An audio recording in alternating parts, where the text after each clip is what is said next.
Hello there and welcome back to another review. So we're on a bit of a Resident Evil trip at the moment, and following on from our last review I thought we'd have a look at the third film in the Resident Evil CGI animated movie collection, and that is Resident Evil Vendetta, made back in 2017 and directed by Makoto Fukumi. A lot more recent this one.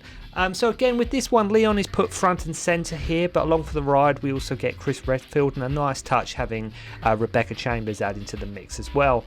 I think during production this movie was even cited as sort of like a reboot of the film series, but it's actually just a sequel.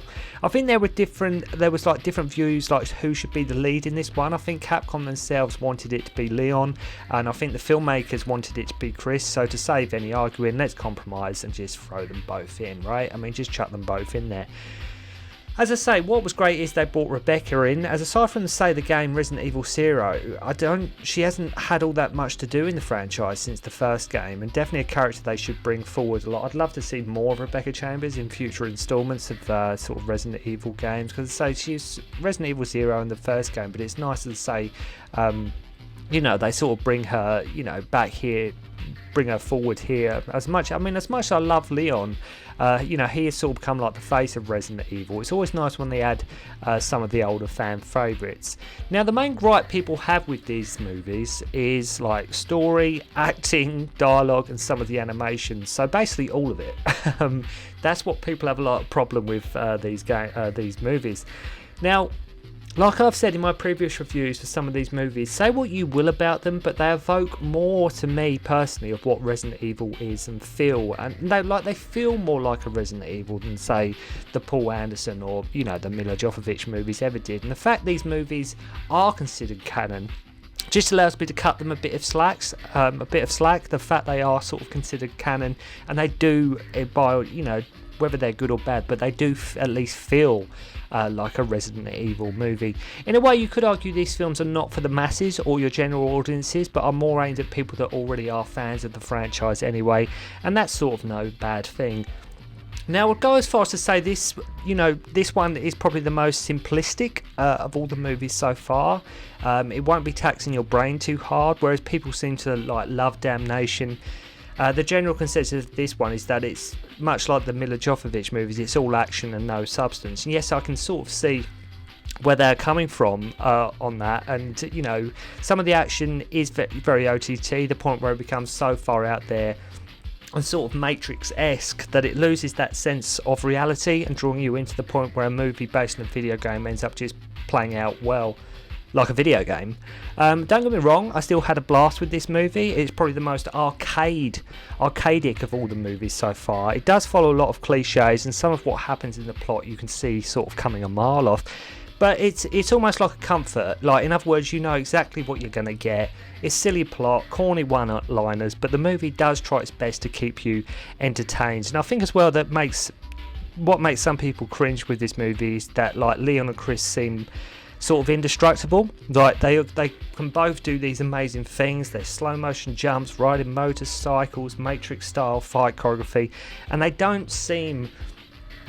do all these things in this movie, and they don't seem at one point to get like a single scratch on them.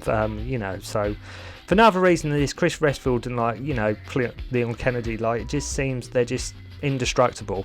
But anyway, so let's have a look at Vendetta and see how it holds up. So we start with Leon in this movie, start of the movie in this morgue, saying he never thought his life would turn out this way. Then we catch up with Chris and his team on a chopper in Mexico, good old tough guy Redfield. I will say in terms of animation and the way the characters look, this probably visually is the best they have been, worlds apart obviously from Degeneration. And they are after this guy Glenn Arias, who has a bioorganic weapon. Not only that, but also have to rescue one of their agents who has gone missing with her son. Simple enough, right? This guy has some weapons and someone has gone missing. So simple enough setup. So it's really cool they have to raid this mansion, which does take you back to the game somewhat and evoke memories of the Spencer mansion. And we have a really cool scene with one of the team getting spooked by this remote control car, seeing this boy emerge from behind a TV in full zombie full zombie mode at this point. Again, as I say, super simple, won't make you think too much, and just a team of SWAT guys raiding this house that is basically full of zombies. So it's a simple enough setup we got here. Then we have like this lady with just a torso and some of the team getting sliced in half by some very strong wire. Then have Chris and Arius having like fisticuffs and a knife fight, and he has turned the woman they are after into like a zombie, and one of his subordinates is like Bane, and the other woman who's naturally, of course, you know, because it's Capcom, and she has to be in like leather and latex, which is sort of like just Resident Evil lore sometimes with... Well, not just Resident Evil, sometimes with Capcom, they seem to like their ladies sometimes, especially on like extra outfits or DLC costumes or something. There's usually, like I say, some sort of leather and latex gun. But the other guy, he's just like a Bane copy. He's like a copy and paste of Bane. But anyway, so Chris does a scream with a big explosion as this chopper's mows them down. It is now, after all this, that the credits come up. So it's quite a long opener to the movie. They sort of done the James Bond thing. We'll have an opening scene, then the credits can come up. Then we see Arius getting married, and this like chopper nukes his wedding. He survives, but his missus doesn't. Then we cut to Rebecca, who is investigating the attacks that keep happening. As I say, the film scores some points from me for having, like I mentioned earlier, Rebecca Chambers involved. I mean, always in terms of characters, like most, like at heart, Claire. I mean, at heart, I'm probably a Claire Redfield guy.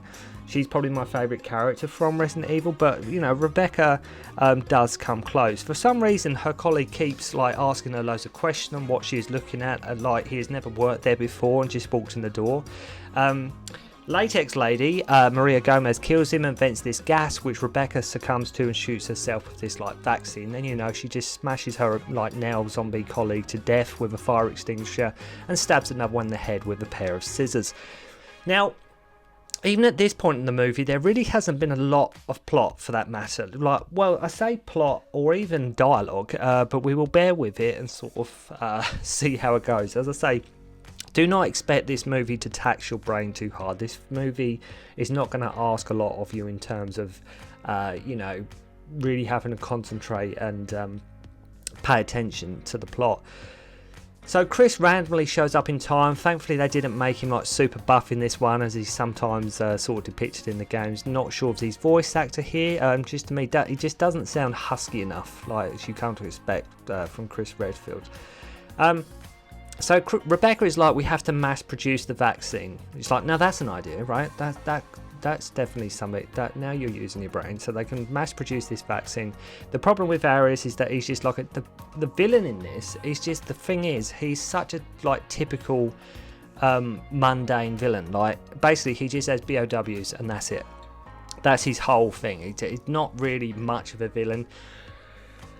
Basically, they think there was a leak where she went with her research. Los Illuminados gets a mention, which is cool, and I absolutely love how Rebecca gets into her sort of medic uniform, which is a great nod to the games. And for some reason, Breaking Bad even gets a mention when they're in this chopper, which means that sort of Breaking Bad exists in this universe for whatever reason. And I love when they meet Leon, he goes, oh look, it's the BSAA's Golden Boy and Dr. High Hopes. I thought that was quite a funny line.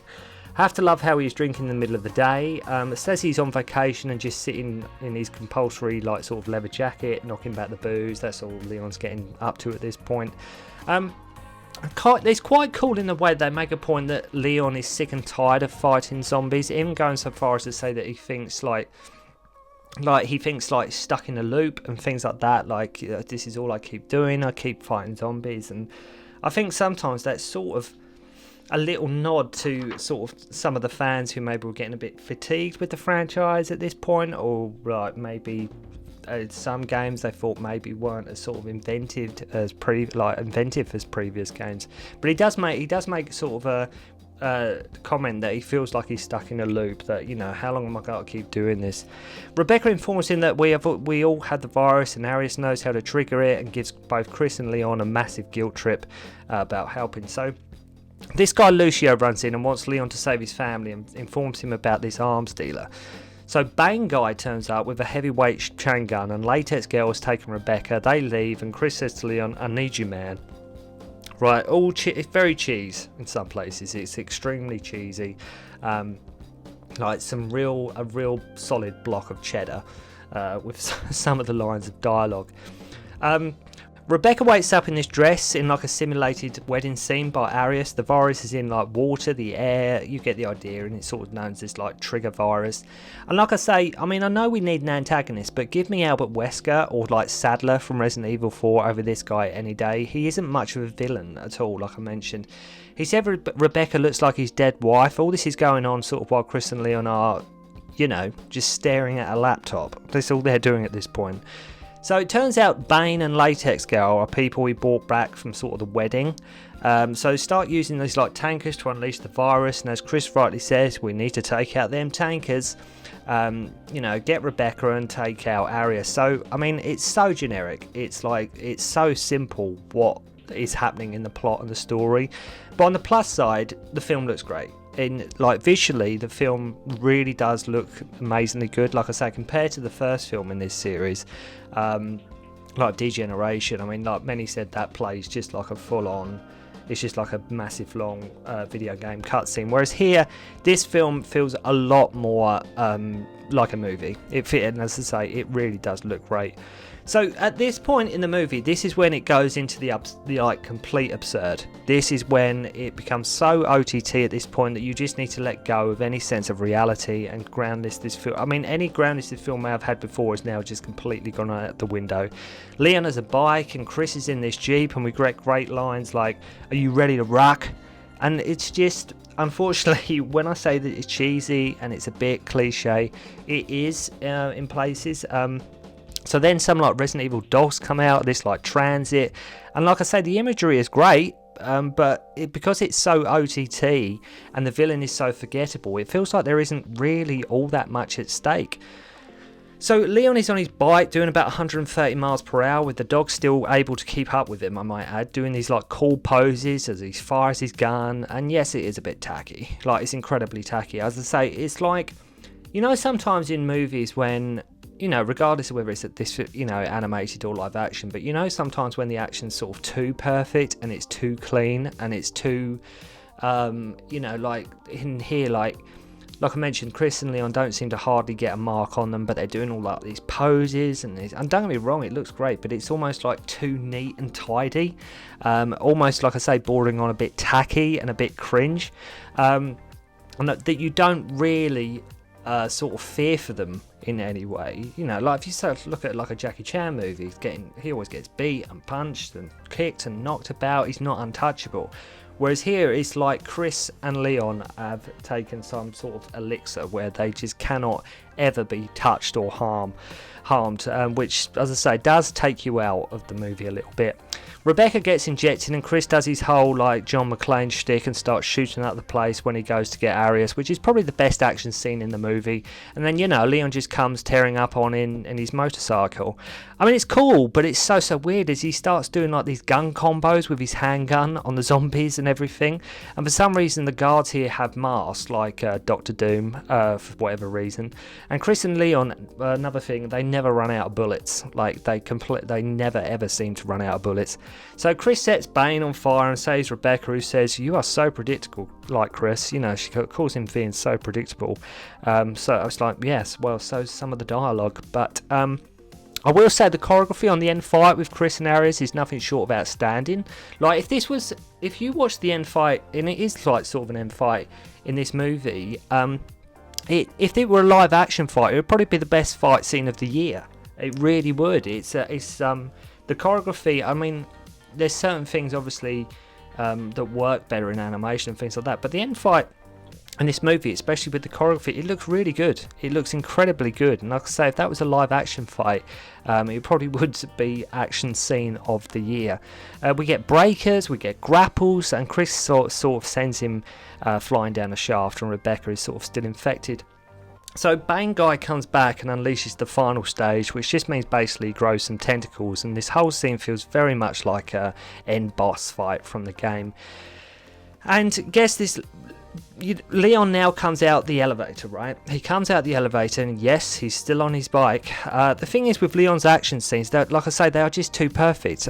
You never once feel, I know I've just mentioned this, but I can't stress it enough, like you never feel he is in danger, like he's some sort of like zombie busting machine that, you know, like Leon can do. So Chris team show up in a chopper. Leon launches like his bike into Bane. Diego Gomez as he is sort of holding on to said chopper, and you know, but it just goes a bit okay, whatever at this point, you know, completely goes into the realms of fantasy.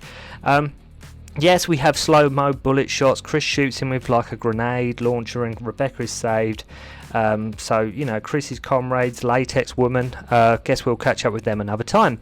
So they unleash the vaccine, even though the whole film, it never felt like the city was infected at all. Like, there's meant to be this mass sort of panic and sort of, you know, infection and things like that, but it never ever felt like the whole city was infected. You never got that sense there. It's nice they do try and, like, you know, cross the characters in as they're, like, mentioned with that whole idea of tiredness and fatigue, like, even at the end, Leon asking, like, how long are we going to keep doing this, you know? Because in terms of, like, protagonists, alright, we've had Ethan Winters in, you know, like, some of the more recent Resident Evil games, but for many years, they've relied upon people like Chris and Leon, and it would be nice in Resident Evil if they did introduce some new fresh faces, some new characters to the game. But I mean, I would say probably argue Leon is the face of Resident Evil, isn't he? I think he's more the face than Chris, than Claire, than everybody. I think Leon is very much sort of the poster boy for Resident Evil.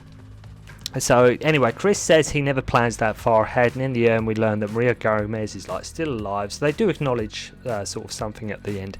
But a very simple story, but if you want your Chris and Leon fix, you will definitely get it here, even if it does border on a bit ridiculous, but much more a very simple Resident Evil movie. But as I say, the action scenes are good in places, but they just, like I mentioned, they are just a bit too perfect.